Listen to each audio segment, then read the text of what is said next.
Hi, everybody. So, we got presented with a case of a young man who was exercising and unfortunately had a case of sudden cardiac death. So, hypertrophic cardiomyopathy is the leading cause of sudden cardiac death. However, hypertrophic cardiomyopathy is a very widespread disease, and we will see that much of it actually goes asymptomatically, which is very, very shocking. So, let's get into it.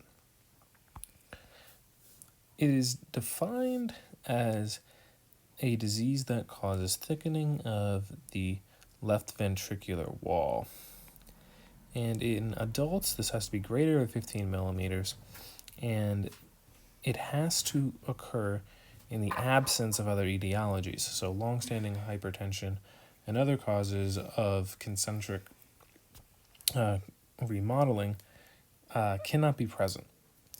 And the cavity, the ventricular cavity, as you can see, is what ends up kind of taking the toll. It loses a lot of space, and there's a lot of issues with ejection fraction.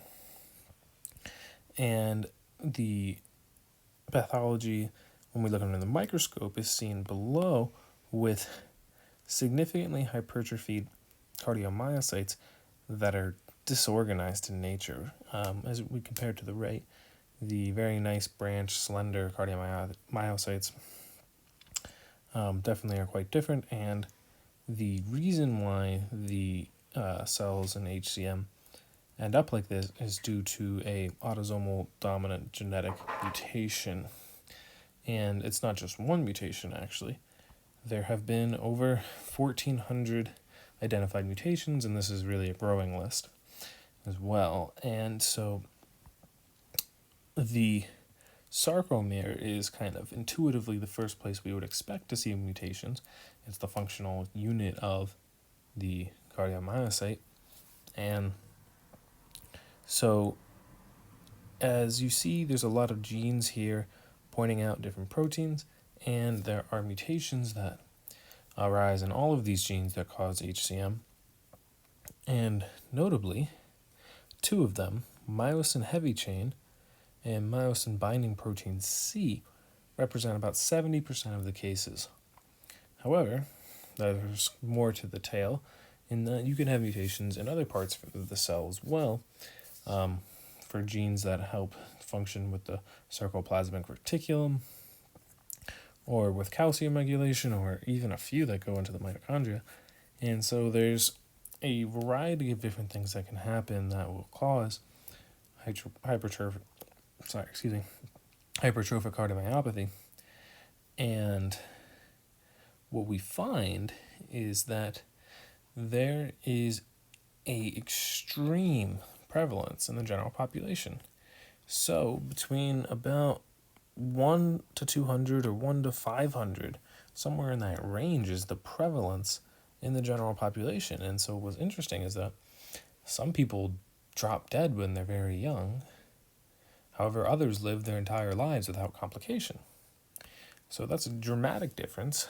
And so if so many people are asymptomatic, or so many people are having serious issues such as heart failure or arrhythmias or sudden cardiac death, we have to ask the question of how do we then see how clinical outcomes differ, and potentially between mutations, or are there certain groups of individuals that have more serious effects.